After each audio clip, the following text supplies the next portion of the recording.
Well, YouTubers, Fortune Cookie 45 LC coming to you from the Hot Lead Zone, and welcome to the fourth and final installment of grip frames and grips, and that is the European George Luger grip frame as compared to the grip frame of John Browning and the double action grip frame and the single action grip frame.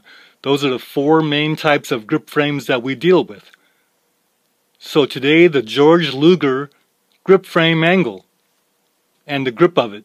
Now the George Luger grip frame angle is the severest angle of all four types of grip frames, and it derives from antiquity when the first pistols were more like dueling pistols and patterned after the rapier, which is the fencing foil, where the wrist is actually angled downward. So YouTubers, the European system is designed for the relaxed wrist. If your wrist is firm, the gun points high. But if you relax your wrist, then it becomes an extension of your finger with a relaxed wrist.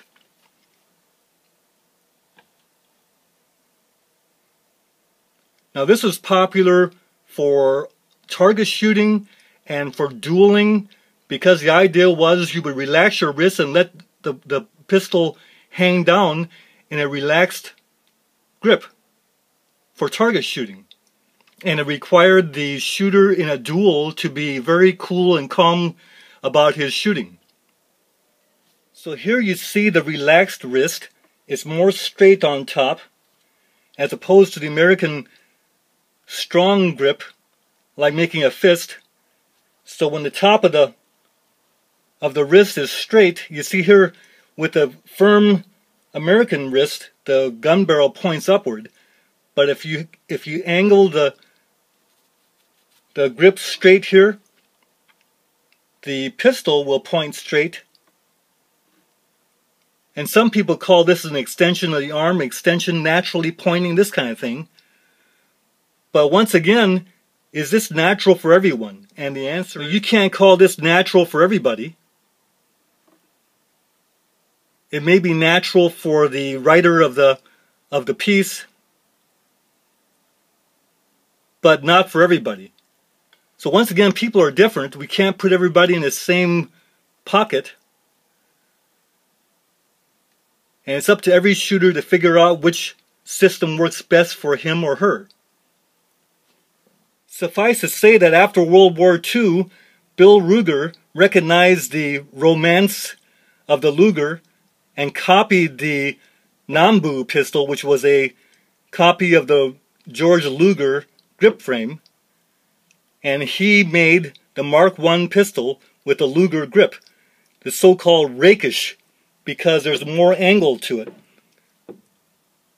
And once again, a lot of people like that. And it was later that Bill Ruger came out with the John Browning 1911 type grip frame angle for his .22 pistols, in addition to the rakish European George Luger grip frame. So in essence, what Bill Ruger was doing was saying that there are fans of both grip angles, and that's okay. Nothing wrong with that at all. But there's no need to disparage from one camp to the other, because both these grip frames are legitimate. They'll work for some people and not for everybody. So it's understandable. You see the open warfare that happened with the fans of the Luger wanted to relax their grip, and when they did, and they had a 1911 in their hand, the 1911 would point low, it would shoot low, and they're saying that's horrible. And they would hate the 1911 grip. And then the 1911 fans, if you put a Luger in their hand, the gun points up and shoots high, and they would say, well, that's a horrible thing. The Luger must be crazy. And of course, then you got open warfare Well, that's not necessary. People are different. And what all the shooters are doing is the same thing that the anti-gunners are doing now, and they're blaming the gun. Something happens, they blame the gun. So if the gun shoots high because of a Luger grip, they blame the Luger. And the Luger lovers, the 1911 shoots low, they blame the gun. It's not the gun, people are different. It's the people that make the difference, not the gun.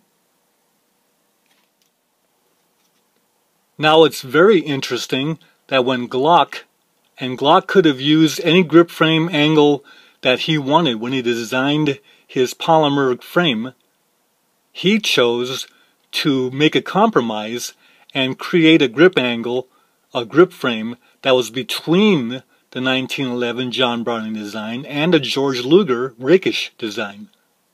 So the Glock is actually not as severely raked as the Luger, but definitely has more grip angle than the 1911 type of John Browning type of grip. So today, if you want the full George Luger grip angle, you actually have to go to an old Luger or a Japanese Nambu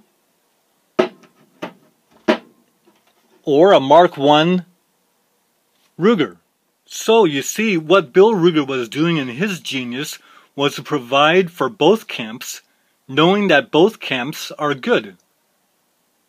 And there's no need for one camp to hate the other, and vice versa. And the genius of Gadsden Glock is to also combine both camps into one and create a grip frame angle that's between the two. So what he's doing is recognizing the historic value of both camps, the 1911 John Browning camp and the George Luger rakish camp, and saying at the same time that there's a historic value of both and a contemporary relevance. The ongoing theme is still in effect, and that is each shooter needs to find out what the best grip frame and grip is for them. And we've already talked about how to do that. Take care, and that's the end of this series. See you next video. Bye for now.